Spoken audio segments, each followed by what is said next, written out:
back to my channel. This is Signa and this channel is all about lash extensions, tips and tricks for lash artists and all around beauty business. So make sure you subscribe and like this video if you're a lash technician, and yeah, let's get into it. So today we're gonna talk about how to choose your glue, and if you have bought a new one, what you should do to kind of practice with it and trial it. So let's get into it. First, if you are looking for extra volume training, make sure you check the link in the description and get my volume manual. It's over 50 pages and it's all my knowledge in one place. So let's get into it. I have seen so many posts about people asking on Facebook groups, have you tried this glue? Does anyone know a good glue? Where can I find a good glue? Like, everyone is always looking at the glue for lash technician. You know, it's our holy grail. Because we think that if we have a really, really good glue, the extensions are gonna last longer, they're gonna be prettier, and overall just glue. It's all about the glue, glue, glue, glue, glue, glue, glue, glue, glue, glue, glue. It sounds weird saying it so many times. But to be honest, like, if you don't invest into a good glue, then yes, you will have problems. But it's very, like I said in my other video, if you have not seen it, if you have retention issues, make sure you watch it, because in there I explained you so many other things that can be actually the problem, not the glue. So glue may not be the holy grail we all hoped it is, but it is expensive, and trying out new glues is really, really expensive if you are just kind of throwing stuff at the wall hoping something's gonna stick, like one of the glues will be a good glue. But the truth is that all of the glues are based on the same main ingredient. Yes, they are mixed with other things to make it stable, and that can influence the glue's color, the thickness, the speed, like those kind of things. But to be honest, all glues are based on the same main ingredient, and they're not the same, but they are. I honestly believe that 98% of the glues that are on the market are good glues. It's just other factors that come into play on if they're going to work for you and your clients or not. So let's look into some of the things. The first thing that you should know before you're choosing the right glue is your experience level. So if you just started out, you're gonna be slower. You're gonna be, maybe not as accurate with your extensions. You're gonna, just be less experienced, and that's good. That's okay. We all started from zero. Like, we all were holding tweezers the first time at one time in our life. Mine was like 10 years ago, so it was a long time ago. But I still remember the scary feeling holding so sharp tweezers in my hands the first time. So, but if you're already more experienced, like couple years in or 3 years in, or more like I am 10 years in, you are really looking for a fast glue because it really speeds up your work. And it's just, like, I can't work with a slow glue anymore. It's just annoying by this point. So know your experience level and know what you like about a glue as well. So there are, I think most of the glues nowadays are thin glues. It's called viscosity level, I think. I don't know the terms, maybe like the chemical terms, all of them. But maybe you like more thicker glue. So I don't remember what's the ingredient for that, but it could be more like latex glue that is more thicker, and you prefer that one for some reason. I don't know. So know what you like as well. But the most important part is about knowing your experience. If you are slower, choose a slower glue. Don't go with the fast one. And if you are an experienced person who's been doing it for a long time and you see that you're kind of like stalling, like you're just waiting for the lash to kind of dry before you're moving on and it's getting annoying already, then go with a faster drying glue.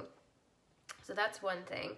The second thing to consider when you're choosing your glue is where do you live. Outside environment can be a really big factor. For example, if you're in a Las Vegas weather, I hope I'm saying it right, in America somewhere, in a freaking desert, it's dry, it's hot, it needs another type of glue to work there.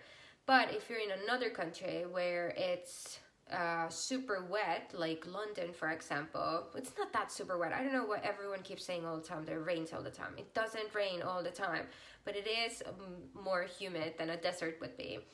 Then you need a different type of glue that works with that kind of humidity and temperature and environment. So definitely a really big factor is where do you live. If you're in a country that gets minus 30 degrees winters with tons of snow, you're gonna need a different type of glue, you know, during winter than you do during summer maybe. So make sure you do consider your environment, and what you can do about it is you can find a supplier who's local to you, right? Who is selling glues to that local city, country, place that you live in, because it's most likely gonna work because they've used it, they've tried it, they've tested it. Most of the suppliers that I know of at least are lash technicians themselves, and I believe 99% of them sell products that they use, right? And they love themselves. So you can find a local supplier if you're not sure like what kind of glue to go with. Another factor to consider is definitely pricing, and I want to talk about this because like my salon is a really good example of that. You can buy very expensive glues and you can buy really cheap ones, and honestly there may be a big difference between very expensive glue and a really cheap one if you find the right very expensive glue.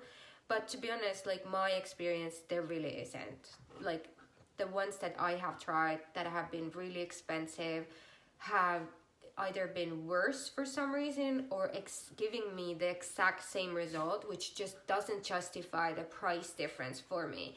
So that's a really important thing to consider. Don't judge a glue based on their price. And yes, that's my dog. She's looking for something in there.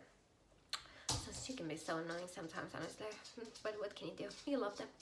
So don't judge the glue based on the price, but really just think about your own consumption. Like for example, in my salon, we change the glue every 2 weeks because there's many people using one bottle, and because we have so many clients, we keep opening it all the time and it gets oxygen, and if you keep it longer than 2 weeks, it's just gonna go bad. Not bad, but it's not gonna last as long. So I like to keep my glue as optimal as possible to get the longest retention out of the extensions for the clients, right? That was a really long sentence right now. So if we have tested and tried so many different glues out of curiosity mainly, but we still go back to the same one glue that I've used over 6 years now, and I promise you it is so cheap comparing to so many other glues that are so expensive, and they give either the same result or they are actually worse off. So that's definitely something to consider. And I don't want to make if you sell glues or something, I'm not trying to insult anyone or anything like that. I'm just saying, for us, that's been my experience, and I'm sure there is a difference with the really expensive glues, like over £100 a piece or something, but I just have not yet seen the difference in my work. So this is my opinion, not trying to insult anyone. And I definitely urge you to not judge based on price, right? Like I said before. So that's one thing to consider. And another thing to consider is I'm just checking my notes in here, is the supplier that you buy from. Why should you consider that? So it's not even the glues that can be good or bad. It's mostly the suppliers. So most of the glues come from one manufacturer in South Korea, most of the glues that are on the market. Of course, there's more. I know manufacturers in Europe, I know manufacturers, I believe, even in US, but most will come from South Korea, and they are really good glues. Most glues are really good glues, honestly. There's like there's have the same main ingredient. They don't have, like, they have difference, of course, but they are good glues. It just depends on the experience level that you have, or the environmental conditions and other factors, right? But if the supplier is not storing them correctly, they're not transported correctly, they're not changed out as often as they should be. Like if you have a patch, you know, that you ordered a year ago, yes, it could still be good, but it's not optimal, like for my taste at least. So it's really, really important that you get a good supplier who gives you information about how to store the glue, that they know everything about the glue, they know how to order it, they have a good relationship with their manufacturer, they're ordering it often enough to get a new fresh patch every month. I know some of the suppliers do that. So they just order a smaller inventory of the glue, and they just order more often. Of course, it's more expensive for a supplier to do that. I mean, it does definitely factor in the price that you buy it, but it is worth it. Like from my experience, fresh is always better than a glue that's been like stored for a year or something. Not that anything would happen to it, but like from my experience, that's how it's been. So supplier is definitely important. So make sure that you are buying your glue from a reputable. That doesn't, by the way, mean a big company. It could be that it's a small, like a new supplier who's just starting out, but they're really passionate about it. And that's my dog. And you can message them and ask how often do they order a new glue. Smaller suppliers can be much more easier to contact, and you know, like even better to deal with, to be honest. Like I personally don't really use big companies anymore because they tend to like raise their prices so high that it just doesn't make sense to buy when I know what's in the box. You know, like I've manufactured our own labels and glues and tweezers. I have the experience. I was selling products, not in UK, but in another country. But then I just decided, like, I don't like retail, like selling products to lash technicians like that. So I know what's in there, and sometimes the price just doesn't justify for me, especially when you're running a salon, because you do use a lot of product and every penny counts, especially this, you know, 2020 with the pandemic. You, like, if you're a business owner, you counted every freaking penny that went into the suppliers, and we always use very good quality products, but the price has to be right as well. So definitely something to think about. Now, when you are testing new glues, there's a couple of things that you should do and should think about. Give yourself time. Every glue, they're all kind of the same, but there is a difference. Like if you're using usually like a 2-second dry time glue, and then suddenly you start using 1-second dry time glue, that's a difference. That's a massive difference. So you do need to have time to practice, get comfortable with the speed, the thickness of the new glue, to know how much to use it on the natural extensions, not the natural lashes, and things like that. So give yourself time to practice before you make your decision, before you judge. Usually, like when we tested new glues, we would actually do a test for 3 months. That's 3 months, because I would give it to every one of my team members. I would try it myself, and they would practice it. Plus, you want to see results, like how long it lasts, on multiple different people before you make your decision again. Which brings me to the second thing that you should do when you're testing new glues, and that's trying it on actual clients. I know it's super scary. because you can't really guarantee your work. You may lose money, you may lose time and issues like that.